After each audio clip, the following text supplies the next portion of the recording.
Hey guys, welcome back to my channel. तो आज के इस वीडियो में मैं आपको एक्सप्लेन करने वाली हूँ 2026 में आई सीरीज कोहरा 2। तो चलिए विदाउट वेस्टिंग टाइम सीरीज का एक्सप्लेनेशन स्टार्ट करते हैं। तो सीरीज स्टार्ट होती है पंजाब के एक गांव से, जहां पर हम एक लेडी को देखते हैं जो सुबह सुबह अपने घर के आंगन में आती है। तभी वो देखती है कि किसी ने उसकी बेटी प्रीतो को मार दिया था। ये देखकर वो काफी ज्यादा शॉक थी। जिसके बाद हम पुलिस ऑफिसर धलवंत कौर को देखते हैं, जिसे ये केस दिया जाता है। वो जब वहां पर आकर प्रीतो की बॉडी देखती है तो वो समझ जाती है कि प्रीतो को इस तरह से मारने से पहले उसका गला दबाया गया था। इसी वजह से वो प्रीतो की बॉडी को पोस्टमार्टम के लिए भेज देती है। अब यहाँ पर हम देखते हैं कि इस केस को धनवंत कौर के साथ सब इंस्पेक्टर अमरपाल भी संभालने वाला था। एक्चुअली अमरपाल कोहरा 1 में भी था और उसी की स्टोरी बस इस सीजन 2 में कंटिन्यू हो चुकी है। तो वही प्रीतो की बात करें तो धनवंत कौर को पता चलता है कि एक्चुअली प्रीतो अपने हस्बैंड और 2 बच्चों के साथ कनाडा में रहा करती थी। बट कुछ टाइम पहले वो अपने हस्बैंड से लड़कर यहाँ पर आ गई थी अपने मायके में। तभी वहां पर प्रीतो का भाई आता है और धनवंत कौर उससे पूछती है कि जब प्रीतो का मर्डर हुआ तब वो कहाँ पर था। तो वो बताता है कि वो अपने किसी काम से बाहर गया था। जिसके बाद वो उससे पूछती है कि घर में कौन कौन रहता है। तो प्रीतो का भाई बताता है कि वो, उसकी वाइफ और उसकी 2 बेटियां, साथ ही उनकी माँ और उनका एक सर्वेंट है जो कि कल ही छुट्टी पर गया था। जो सुनने के बाद धनवंत कौर उसे कहती है कि वो अपने सर्वेंट को वापस बुला ले। अब यहाँ पर हमें पता चलता है कि धनवंत कौर का भी कुछ पास था। एक्चुअली वो अपने हस्बैंड के साथ रहती है, बट उन दोनों की आपस में बिल्कुल भी नहीं बनती। उसका हस्बैंड हमेशा शराब में डूबा रहता है। धनवंत कौर भी उसे ढूंढती है और घर वापस लेकर आती है, बट उसे कुछ भी नहीं कहती। तो वही अमरपाल की बात करें तो अमरपाल अपनी वाइफ सिल्की के साथ बहुत ज्यादा खुश था। एक्चुअली सिल्की खुद का स्टूडियो स्टार्ट करना चाहती थी, जिसका काम भी उसने शुरू किया था। एक्चुअली लास्ट सीजन में अमरपाल का अफेयर अपनी भाभी के साथ था, बट अमरपाल को ये सब पसंद नहीं था और वो अपनी भाभी से दूर रहना चाहता था, क्योंकि अपने भाई को इस तरह से धोखा नहीं देना चाहता था। इसलिए उसने डिसाइड किया कि वो शादी करेगा। हालांकि उसकी भाभी नहीं चाहती थी कि अमरपाल उन्हें छोड़कर किसी और से शादी करे, बट अमरपाल उनकी बात नहीं सुनता और सिल्की के साथ शादी कर लेता है। जिसके बाद शादी के बाद सिल्की उसे बताती है कि उसका एक पास था, उसका बीएफ था जिसके साथ वो भाग गई थी, लेकिन वो प्रेग्नेंट हो गई और ये पता चलते ही उसका बीएफ उसे छोड़कर भाग गया। जिसके बाद सिल्की ने अबॉर्शन करवाया और जब वो वापस आई तो उसकी माँ ने अमरपाल के साथ उसकी शादी करवा दी। वो शादी से पहले ही अमरपाल को सब कुछ बताना चाहती थी, बट उसकी माँ ने उसे मना किया था। अब ये सब सुनने के बाद अमरपाल उसे कुछ भी नहीं कहता और उसे माफ कर देता है। जिसके बाद सिल्की अमरपाल से पूछती है कि क्या उसका कोई पास्ट है, बट अमरपाल उसे कुछ भी नहीं बताता कि उसका और उसके भाभी का अफेयर था और अब वो प्रेग्नेंट है, यानी कि वो अमरपाल के बच्चे की माँ बनने वाली थी। और इसके बारे में अमरपाल के भाई को भी पता चल गया था, बट वो अमरपाल से और अपनी वाइफ से कुछ भी नहीं कहता, बट वो उन दोनों से बहुत ज्यादा गुस्सा था। तो वही सिल्की भाभी के साथ काफी अच्छा रिलेशन बना रही थी, मतलब उसे पता नहीं था कि इनका पास्ट क्या है, जिसकी वजह से वो भाभी के साथ काफी ज्यादा फ्रेंडली थी। जिसके बाद हम धनवंत कौर को देखते हैं, जो प्रीतो की भाभी से बात करती है। तो प्रीतो की भाभी बताती है कि प्रीतो कुछ टाइम पहले ही अपने हस्बैंड को छोड़कर यहाँ पर आ गई थी और उसने डिवोर्स भी फाइल किया था और वो चाहती थी कि उसके बच्चों की कस्टडी उससे मिले। अब ये सब सुनने के बाद धनवंत कौर काफी हैरान थी कि प्रीतो अपने बच्चों को छोड़कर यहाँ पर कैसे आ गई। साथ ही उसे पता चलता है कि प्रीतो जॉनी नाम के लड़के के साथ मिलकर डांस रील्स बनाया करती थी, जो देखकर धनवंत कौर अमरपाल से कहती है कि वो जॉनी का पता लगाए। जिसके बाद पुलिस वाले जॉनी को ढूंढने में लग जाते हैं, बट वो कहीं गायब हो चुका था। अब धनवंत कौर चारू से जाकर मिलती है, जो कि प्रीतो की काफी अच्छी दोस्त थी। बट जब धनवंत कौर चारू से क्वेश्चंस करने लगती है तो उसका हस्बैंड बहुत ज्यादा बीच बीच में आंसर्स दे रहा था। ये देखकर वो समझ जाती है कि चारू अपने हस्बैंड के सामने कुछ भी नहीं बता पाएगी, इसलिए वो ज्यादा कुछ पूछे बिना वहां से निकल जाती है। अब दूसरे दिन चारू जब स्कूल आती है तो देखती है कि धनवंत कौर उसी का इंतजार कर रही थी। अब यहाँ पर चारू धनवंत कौर को सब कुछ बताती है। वो बताती है कि प्रीतो जब अपने हस्बैंड के साथ रह रही थी तो उसे पता चला कि उसके हस्बैंड का अफेयर है और इसी वजह से वो गुस्से में वापस अपने मायके आ गई। वो यहाँ पर आ तो गई थी, बट अपने बच्चों के बगैर उसे बिल्कुल भी अच्छा नहीं लग रहा था, इसलिए उसने डिवोर्स केस फाइल किया ताकि बच्चों की कस्टडी उसे मिल जाए। जिसके बाद प्रीतो काफी ज्यादा उदास रहने लगी थी, इसलिए चारू ने उससे कहा कि वो वापस अपना डांस शुरू करे और इसी वजह से प्रीतो जॉनी के पास डांस सीखने जाने लगी और वहीं से उनकी दोस्ती हो गई। जिसके बाद प्रीतो को जॉनी से प्यार हो गया। अब ये देखकर चारू ने प्रीतो से कहा था कि वो जॉनी से दूर रहे, क्योंकि जॉनी का कैरेक्टर अच्छा नहीं है, बट प्रीतो तो उससे प्यार करने लगी थी। जिसके बाद प्रीतो को एक दिन पता चला कि एक्चुअली जॉनी अपनी एक्स गर्लफ्रेंड करनी के साथ अभी भी रिलेशन में है और ये बात पता चलते ही वो उसके ऊपर काफ़ी गुस्सा हो गई। चारू कहती है कि इसके आगे क्या हुआ था इसके बारे में उसे ज़्यादा कुछ पता नहीं, क्योंकि चारू के हस्बैंड को प्रीतो बिल्कुल भी पसंद नहीं थी, इसलिए वो उसे प्रीतो से बात करने नहीं देते थे। अब ये सुनने के बाद धनवंत कौर चारू को अपना नंबर देती है और उसे कहती है कि अगर उसे कुछ याद आए तो वो उसे इन्फॉर्म कर दे। जिसके बाद चारू अपने बेटे को लेकर जाने लगती है और धनवंत कौर उसे ही देख रही थी। एक्चुअली धनवंत कौर भी प्रेग्नेंट होना चाहती थी और इसीलिए वो हॉस्पिटल जाया करती थी ताकि वो अपनी ट्रीटमेंट कर सके। हालांकि उसका हस्बैंड हॉस्पिटल आने से मना करता था। तो वही हम अमरपाल को देखते हैं जो जॉनी के घर जाता है और तलाशी लेता है, बट वहाँ पर उसे जॉनी नहीं मिलता। तो वही हम प्रीतो के सर्वेंट को देखते हैं जो कि वापस आ चुका था और वो धनवंत कौर को बताता है कि जिस रात वो गांव जाने वाला था उससे पहले उसने देखा था कि प्रीतो काफी गुस्से में गेट से बाहर गई थी। तब वहां पर उसे मिलने के लिए जॉनी आया था और प्रीतो उसे काफी ज्यादा बातें सुना रही थी। वो अपने पैसे उससे वापस मांग रही थी, जो सुनने के बाद जॉनी गुस्सा हो गया था और उसने प्रीतो को धक्का दिया। ये देखकर वो सर्वेंट प्रीतो को बचाने गया, जिसके बाद जॉनी वहां से निकल गया। वो सर्वेंट बताता है कि उसने उस रात बस वही सब देखा था, उसने कभी नहीं सोचा था कि उसी रात प्रीतो का मर्डर हो जाएगा। अब प्रीतो का अंतिम संस्कार होता है, जिसके लिए प्रीतो का हस्बैंड सैम अपने दोनों बच्चों को लेकर आ गया था। तो वही अमरपाल को जॉनी के एक स्टूडेंट से पता चलता है कि जॉनी ने हिमाचल की टिकट ली थी। ये देखकर वो लोग समझ जाते हैं कि जॉनी हिमाचल में ही छुपा होगा। तो वही चारू धनवंत कौर को कॉल करती है और उसे बताती है कि जब वो अपने और प्रीतो के मैसेज चेक कर रही थी तो उसे प्रीतो का एक वॉइस नोट मिला और वो उसे धनवंत कौर को भेज देती है। और धनवंत कौर जब उसे सुनती है तो उसे पता चलता है कि एक्चुअली सैम प्रीतो को धमकी दे रहा था। वो उससे धमका रहा था कि उसे अपने पैसे वापस चाहिए, नहीं तो वो प्रीतो को नहीं छोड़ेगा। अब अगले दिन धनवंत कौर और अमरपाल सैम से बातचीत करने जाते हैं, जहाँ पर वो सैम से पूछते हैं कि आखिर क्या हुआ था। तो सैम बताता है कि एक दिन जब वो किसी लड़की से चैटिंग कर रहा था तो इस बात को प्रीतो ने देख लिया था और इसी बीच उन दोनों में झगड़ा हो गया और गुस्से में सैम ने प्रीतो पर हाथ उठाया, जिससे प्रीतो काफी गुस्सा हो गई और वो वहां से निकल आई। जिसके बाद प्रीतो ने उसके और सैम का जो जॉइंट अकाउंट था उसमें से कुछ $6 लाख निकाल दिए थे, जिसकी वजह से सैम प्रीतो पर काफी गुस्सा हो गया, क्योंकि इसी की वजह से उसे बिजनेस में भी बहुत ज्यादा लॉस हो गया और वो चाहता था कि उसे अपने पैसे वापस मिले। बट प्रीतो ने कहा था कि जब तक वो उनके बच्चों की कस्टडी प्रीतो को नहीं देता वो पैसे वापस नहीं देगी, और इसी वजह से सैम उसके ऊपर गुस्सा था। तभी धनवंत कौर देखती है कि सैम के बच्चों के साथ एक दूसरी लड़की थी। जब वो उसके बारे में पूछती है तो सैम बताता है कि एक्चुअली इस लड़की को प्रीतो ही लेकर गई थी ताकि वो वहां पर उनके बच्चों का ध्यान रख सके, और जब से प्रीतो उन्हें छोड़कर गई है तब से ये लड़की उनके बच्चों का ध्यान रखती है, यानी कि वो उनकी नैनी है। अब ये सुनने के बाद धनवंत कौर और अमरपाल दोनों वहां से निकल जाते हैं। जिसके बाद हम अरुण नाम के एक लड़के को देखते हैं जो झारखंड से पंजाब आया था अपने पापा को ढूंढते हुए। एक्चुअली अरुण जब छोटा था तभी उसके पापा गायब हुए थे, लेकिन उसके पापा की उसके पास एक चिट्ठी आई थी जो कि पंजाब के रेलवे स्टेशन से आई थी, और इसी वजह से वो यहाँ पर आया था ताकि वो अपने पापा को ढूंढ सके। अब वो पुलिस स्टेशन में आता है और अपने पापा की मिसिंग कंप्लेंट फाइल कर देता है। एक्चुअली उसके पापा जॉब ढूंढते हुए निकले थे और उसके बाद से वापस नहीं आए थे। जिसके बाद हम अमरपाल को देखते हैं जो जॉनी की गर्लफ्रेंड बन्नी से मिलने जाता है। तो बन्नी कहती है कि काफी टाइम से उसका और जॉनी का कोई भी कांटेक्ट नहीं है। अब ये सुनने के बाद अमरपाल वहां से वापस आ जाता है। तो वही धनवंत कौर जब पुलिस स्टेशन में थी तब वहां पर उनके पास जॉनी का मकान मालिक आता है, जो कि उसे बताता है कि उसे अपना घर बेचना है, बट जॉनी ने उसे 10 लाख रुपए दिए थे क्योंकि वो उस घर को खरीदना चाहता था। अब ये सुनने के बाद धनवंत कौर काफी हैरान थी, क्योंकि जॉनी जैसे बंदे के पास इतने पैसे कहाँ से आए होंगे। अब ये लोग बन्नी का मोबाइल चेक करते हैं तो इन्हें पता चलता है कि एक्चुअली बन्नी को हिमाचल से किसी का कॉल आ रहा था, और ये देखकर ये लोग समझ जाते हैं कि जॉनी ही बन्नी को कांटेक्ट कर रहा है, यानी कि वो दोनों अभी भी टच में थे। तो वही अमरपाल जब घर पर था तो सिल्की अमरपाल की भाभी को अपने घर लेकर आती है। एक्चुअली अमरपाल का भैया कहीं चला गया था और वो कब लौटेगा वो पता नहीं था। साथ ही उसकी भाभी का कोई रिलेटिव भी नहीं था, जिसकी वजह से सिल्की उन्हें अपने घर लेकर आई थी ताकि वो उनका ख्याल रख सके। बट ये देखकर अमरपाल बिल्कुल भी खुश नहीं था और वो नहीं चाहता था कि भाभी यहाँ पर रहे। बट सिल्की समझ नहीं पा रही थी कि आखिर अमरपाल इस तरह से बिहेव क्यों कर रहा है। जिसके बाद अमरपाल हिमालय चला जाता है ताकि वो जॉनी को ढूंढ सके। अब रास्ते में जब वो अपनी कलीग से बात करता है तो उसे पता चलता है कि एक्चुअली धनवंत कौर को कुछ टाइम पहले 1 साल के लिए सस्पेंड किया गया था। वो एक केस पर काम कर रही थी और कुछ डॉक्यूमेंट्स मिसिंग हो गए थे, जिसकी वजह से सारा ब्लेम उसके ऊपर डाल दिया था और उसे 1 साल के लिए सस्पेंड किया गया था। एक्चुअली धनवंत कौर का एक बेटा था जिसका नाम था निहाल। तो वही धनवंत कौर के पति को तभी भी शराब पीने की आदत थी, मतलब वो ऐसे पार्टी वगैरह किया करता था। अब एक दिन निहाल जब अपने पापा को लेने के लिए जाता है तो उसके पापा ने थोड़ी सी शराब पी थी और वो शराब पीकर गाड़ी चला रहे थे, जिसकी वजह से उनका एक्सीडेंट हो गया और उसी वक्त निहाल की मौत हुई थी। और उसके बाद से धनवंत कौर को ऐसा ही लगता है कि जो कुछ भी हुआ है निहाल के साथ वो उसके पति की वजह से हुआ है और इसी वजह से वो अपने पति से गुस्सा थी।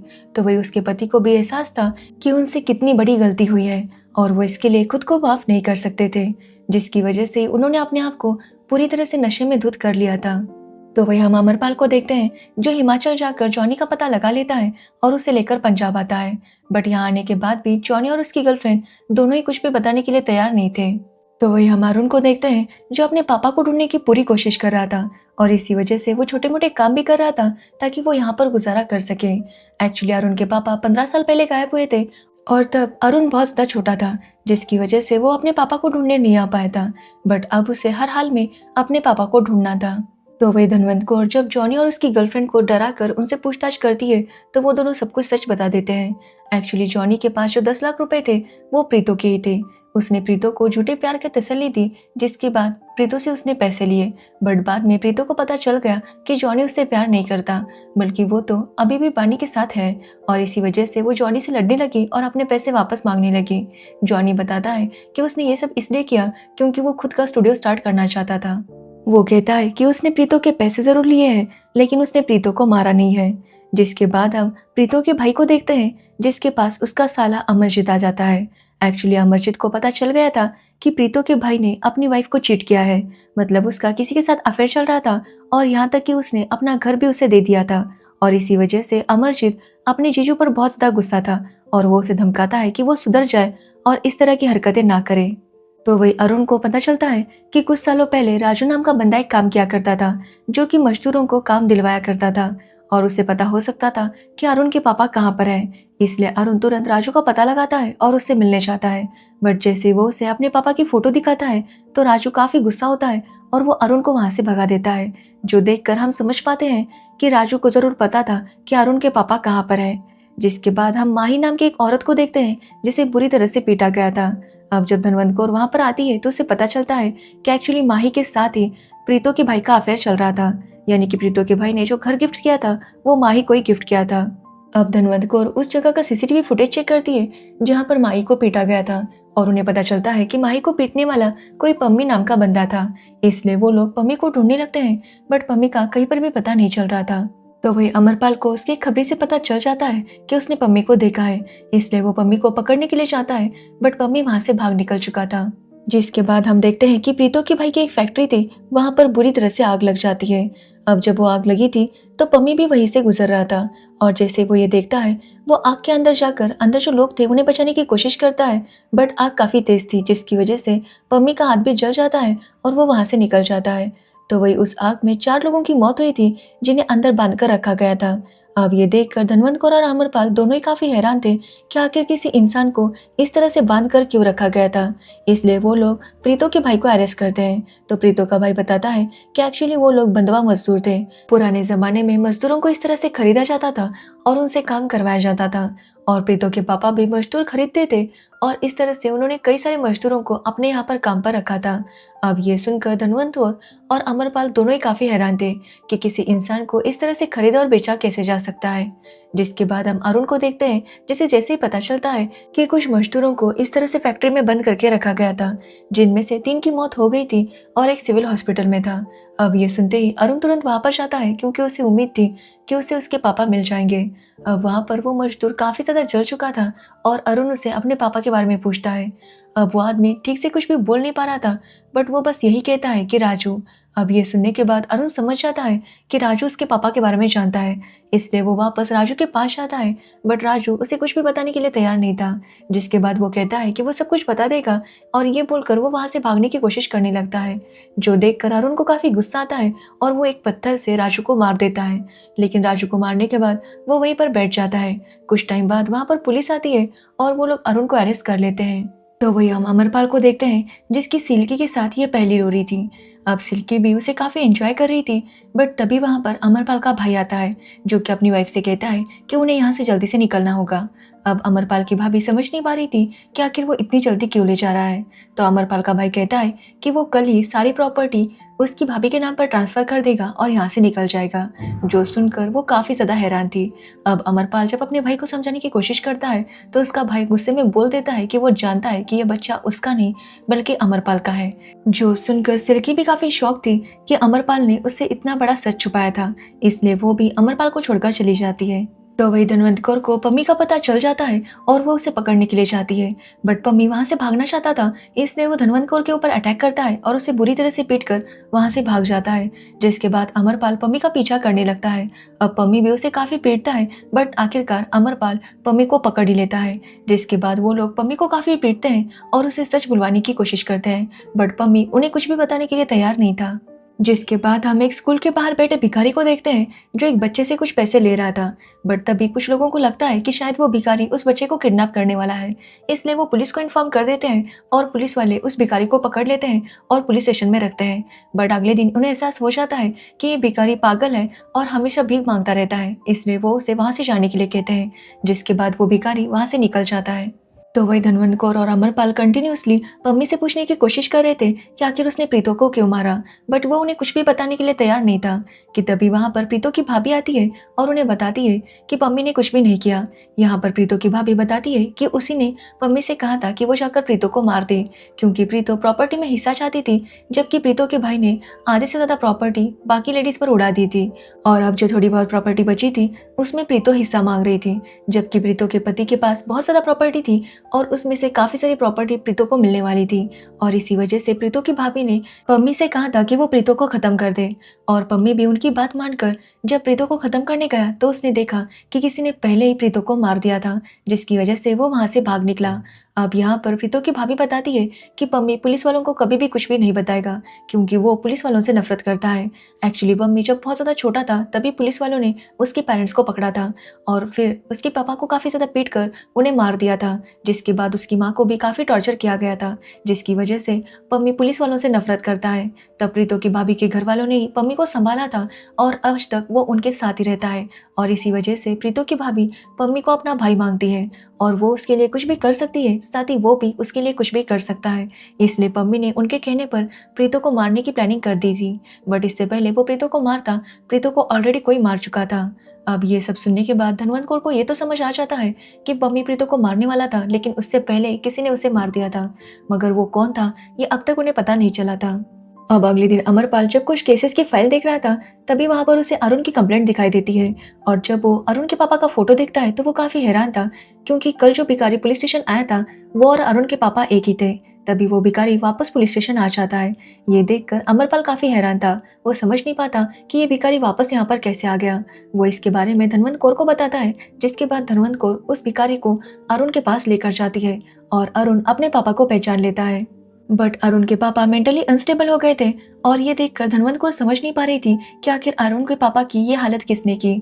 जिसके बाद वो डिसाइड करती है कि वो अरुण के पापा को प्रीतो के घर के पास ही छोड़ेगी और देखेगी कि वो कहाँ जाते हैं, क्योंकि कल उन्हें एक दिन के लिए पुलिस स्टेशन लेकर आए थे तो फिर वो वापस यहाँ पर आ गए, यानी कि वो जहाँ पर रहते थे वहाँ पर वो वापस जाएंगे अगर उन्हें बाहर छोड़ा तो।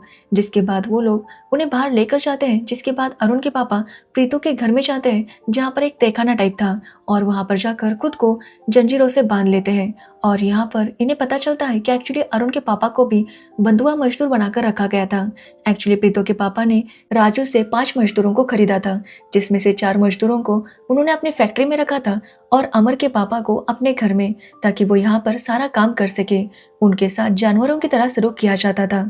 अब ये सब देखकर धनवंत कौर और अमरपाल दोनों ही काफी हैरान थे कि कोई इंसान होकर इंसान के साथ ऐसा कैसे कर सकता है। तभी वहां पर प्रीतो की माँ आती है और अरुण के पापा को वहां पर देखकर कहने लगती है कि ये यहाँ पर वापस कैसे आ गया। और यहाँ पर हमें सारी सच्चाई पता चल जाती है। एक्चुअली अरुण के पापा को जब यहाँ से छोड़ दिया गया था क्योंकि वो मेंटली अनस्टेबल थे, तो वो वहाँ से बाहर निकले थे, मगर रात को वो फिर से यहाँ पर वापस आ गया क्योंकि इतने सालों से वो यहीं पर बंद था। अब ये देखकर प्रीतो उसके पास गई क्योंकि प्रीतो को ये सब बंधुआ मजदूर वगैरह करके रखना बिल्कुल भी पसंद नहीं था। उसने कई बार अपने भाई के साथ और अपने पापा के साथ लड़ाई की थी कि वो इन लोगों को छोड़ दे, बट उन्होंने कभी भी उसकी बात नहीं सुनी। अब जब अरुण के पापा वहाँ पर वापस आ गए तो उन्हें देखकर प्रीतो उनके पास गई और उन्हें कहने लगी कि उन्हें यहाँ से जाना चाहिए। उन्होंने अपनी लाइफ यहीं पर गुजारी है तो कम से कम अब तो वो अपनी लाइफ जिए। बट अरुण के पापा मेंटली अनस्टेबल हो गए थे और उन्होंने प्रीतो पर अटैक किया। वो प्रीतो का गला दबाने लगे और प्रीतो खुद को छुड़वाने गई और ये चक्कर में उन्होंने उसे धक्का दिया और वो जाकर चाकू पर गिर गए, जिसकी वजह से प्रीतो की मौत हो गई। और फाइनली ये केस सॉल्व हो जाता है। प्रीतो की मौत कैसे हुई थी इसके बारे में सबको पता चल गया था। जिसके बाद हम अमरपाल की भाभी को देखते हैं जो सिल्की को समझाती है कि अमरपाल उससे बहुत प्यार करता है। और अमरपाल की लाइफ में जब से सिल्की आई है तो उसने पुरानी लाइफ की तरफ मुड़कर देखा भी नहीं, इसलिए वो सिल्की से कहती है कि वो अमरपाल को इस तरह से छोड़कर ना जाए। तो वही धनवंत कौर को भी एहसास हो गया था कि उसके हस्बैंड को उनकी गलती का एहसास है और इसी वजह से अपने आप को ड्रिंकिंग से बचाने के लिए उन्होंने एक रिहैब सेंटर ज्वाइन किया था और वहाँ से वो धनवंत कौर को कॉल करते हैं। साथ ही हम धनवंत कौर को देखते हैं जो अपने बेटे की बाइक को बेच देती है, यानी कि फाइनली उसने ये एक्सेप्ट कर लिया है कि उसका बेटा अब इस दुनिया में नहीं है। जिसके बाद हम अमरपाल को देखते हैं जिसके भाई का उसे कॉल आता है क्योंकि उसकी भाभी की तबीयत खराब हो गई थी और उसके भाई को एहसास हो गया था कि जो कुछ भी हुआ उसे भुलाकर आगे बढ़ने में ही समझदारी है, इसलिए वो अमरपाल को वहाँ पर बुलाता है। साथ ही वो बच्चे की जिम्मेदारी भी लेता है। तभी वहाँ पर सिल्की भी आती है, यानी कि उसने भी अमरपाल को माफ़ कर दिया है और इसी के साथ ये सीरीज़ एंड हो जाती है। तो ये थी कोहरा 2 सीरीज़ की स्टोरी। अगर आपको इस सीरीज़ की स्टोरी और मेरा एक्सप्लेनेशन पसंद आया हो तो वीडियो को लाइक कमेंट शेयर ज़रूर करना और मेरे चैनल को सब्सक्राइब करना बिल्कुल मत भूलना।